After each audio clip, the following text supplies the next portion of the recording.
Greetings brethren, Hausburger Donkey here, and as you can see from the title of the video, I have decided to jump in on the SAGA Age of Magic challenge, or 8 points challenge, that Leon T66 and Little Legions Steak have sort of concocted and come up with. Now,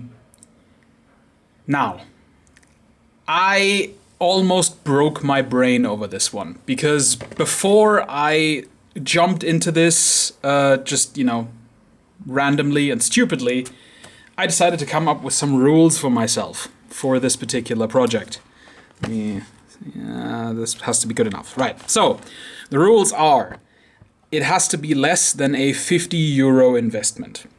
That was very important, because I'm really trying right now to not spend too much money on the hobby in terms of, you know, stuff that isn't necessary. I have so many different projects. I have so many different figures in my lead mountain already.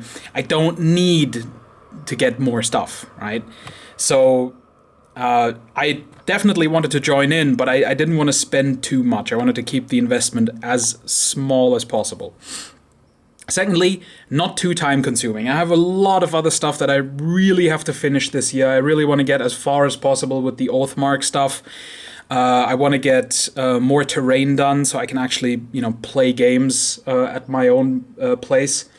I want to get the Warmaster armies more or less done.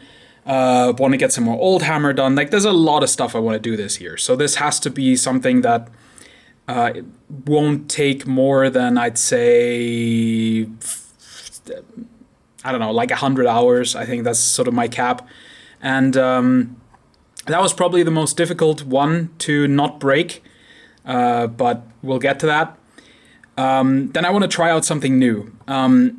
And I by that, I don't mean necessarily collecting something that I've never collected, because that's the next point. No green skins, undead, or dwarves.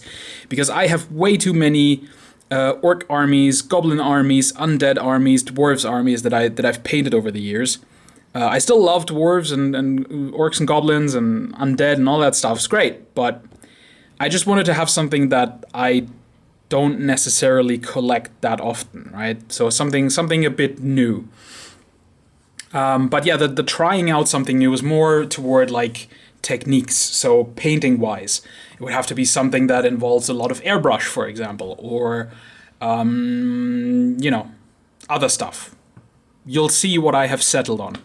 And then lastly, it has to make use of something from the Lead Mountain, because there are just a lot of figures in my collection that I don't really have any use for, and they're great figures. For example, for Oathmark recently, I dug out all of these awesome Ralpartha ogres that I bought a long time ago, and I'm going to use these for Oathmark, because man, I do like these miniatures, but I never really had a use for them, because they're just not big enough for Warhammer and, you know, stuff like that, so.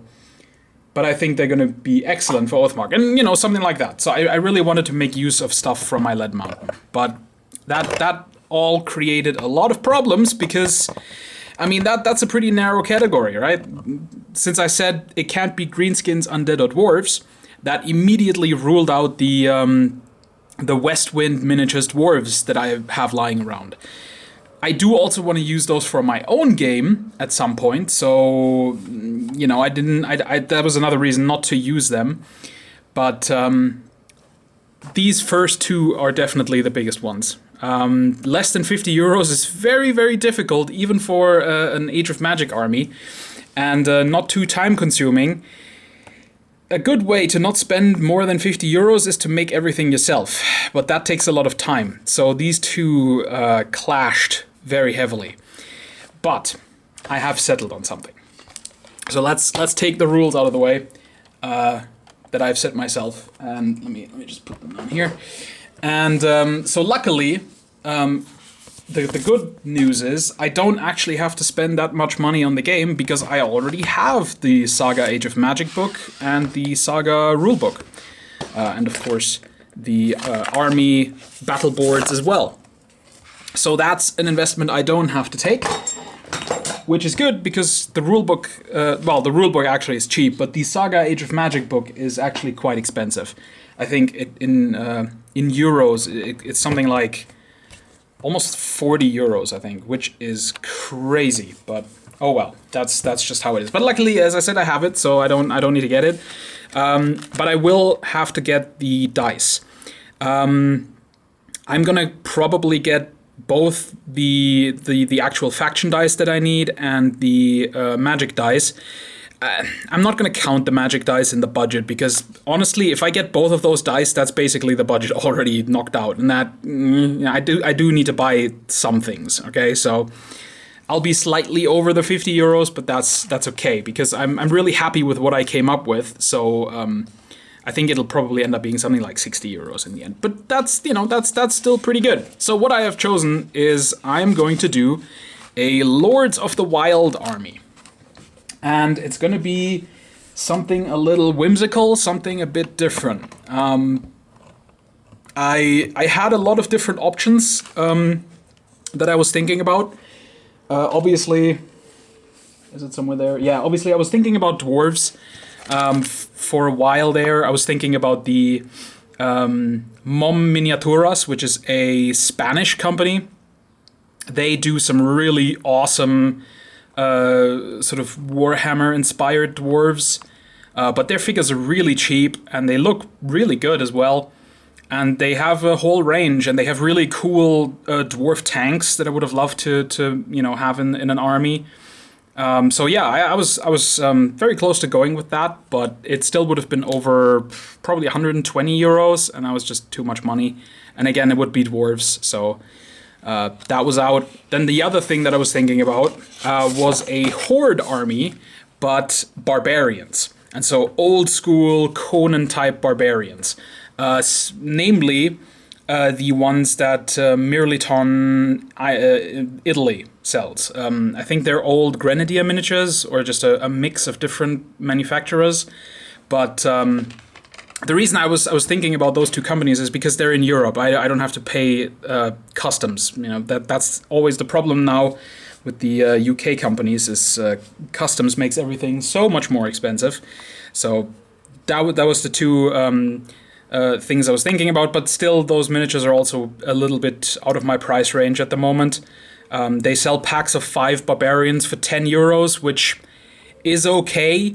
But if you need like 10 different packs, you're over 100 euros again, which you're easily going to need 10 different packs to make up a horde army. So that one was out as well.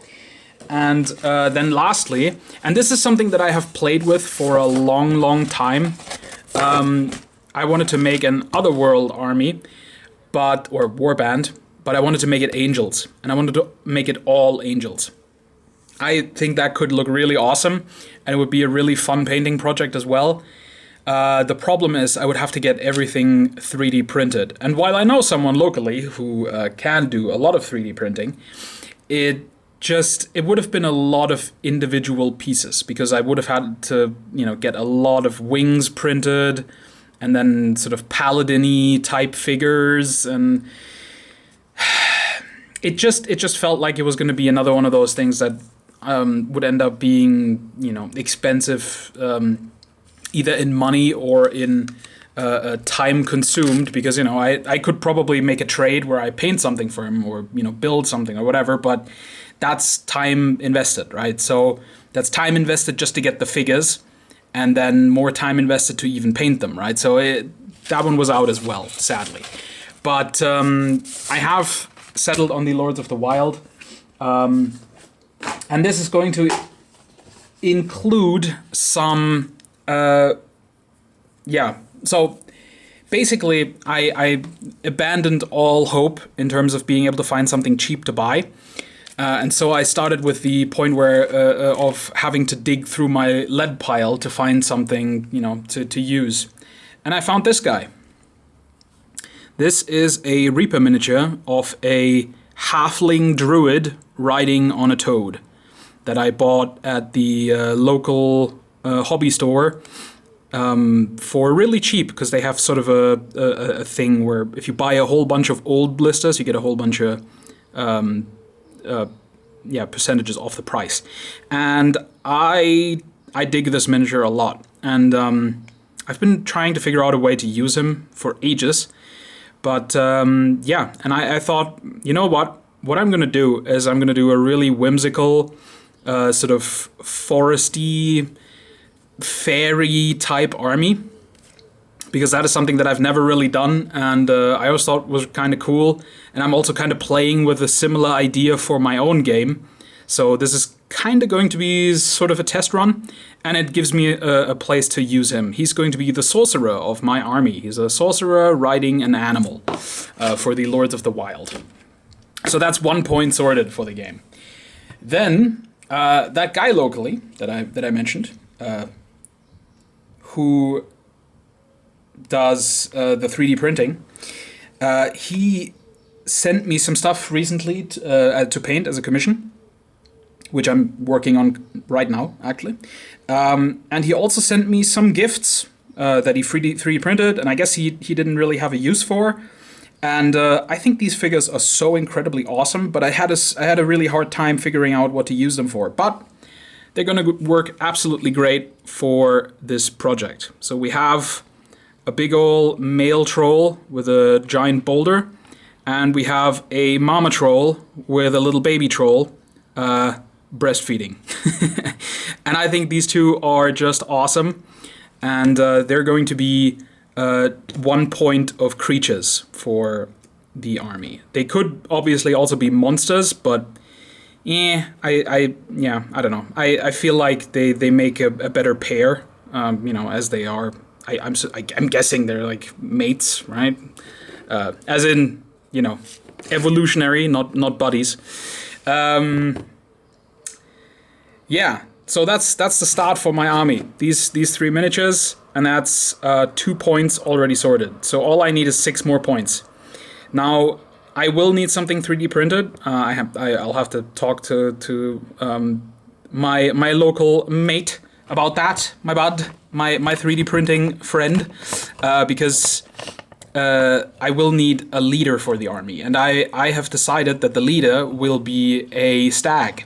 Just a stag, no elf or anything riding on it, just a massive stag, because I think that's awesome. And this is the kind of army that I'm going for, right? So it's really just forest inhabitants and very whimsical, almost like a really old school Disney movie, I suppose. Now, the only thing I'm going to need to buy for this army is I'm going to need to buy 1 box of Faun Warband from Wargames Atlantic, and they're figures from some other company. They did a Kickstarter for that. They also have a box of Centaurs, but I don't need those. And I need one of those boxes of Faun, and they're going to be my warriors. There's 24 in the box, so that makes 3 units of warriors. I'm going to have to do a bunch of kit bashing because I want at least 2 of those units to have bows. One of them can be melee, that's fine, but I want two warrior units with bows. And that's another 3 points, so we're already at 5 points, plus the stag, which I'll need 3D printed, but I'll figure that out later. So all I need is 3 more points. And what I was going to do, let me actually have another look, because I came up with this last night and I didn't write it down. So I'm going to need the army list to remember this again. Right, the army list has, let's see, so you have the warlord, who can be in all sorts of different varieties. Mine is just going to be a warlord mount beast. He's not going to have a ranged weapon or anything because he's a stag, but I'll do him as the mount beast version. The sorcerer is mounted on an animal, and then we have the 2 biped creatures, and we have 3 units of warriors, 2 with bow and 1 regular probably, maybe 3 with bow, we'll see. And then, exactly, and they can have levies, and 1 unit of levies can, instead of, the regular levies just have javelins, but 1 unit of levies can be a swarm. And a swarm is a special type of unit. It's where if you play something like lizardy snake men or something, that's where you have like snake swarms and stuff like that. But what I'm going to do is I'm going to make a swarm of bees. So I'm going to sculpt 12 large bees, and they're going to be a unit of Swarm, Levy's Swarm. So that's going to be, what did I say? This is 1 point, 2, then 3 for the Warriors. So 5, and then 6 for the Swarm of Bees, and that leaves me 2 points. And one of those is going to... I was also thinking of... Where is he? He's somewhere here. Yep, there he is. I was thinking of using this guy. That was originally, or that is meant for a Oathmark project. I was thinking of using him as a monster. But I'm not going to do that because I think he fits better with that Oathmark project eventually. So, yeah, the other thing that I'm going to do, and I forgot to get that prop. Let me scoot over. So, many moons ago, I had a crazy idea of sculpting a Kings of War army entirely by myself. And I had this idea of creatures infested by sort of Cthulhu-esque stuff, and was going to do that as a Night Stalker's army. And so I bought a whole bunch of these seashells that I was going to, glue onto miniatures and then glue tentacles growing out of them, to sort of make these sort of sea creature infested horror monsters. But instead, I'm going to use these. I do have a few other seashells, and there's some, as you can see, there's some sort of more. This one. Maybe I'll use these, I don't know, but something like this. And what I'll do is I'll sculpt a snail for this to sit on.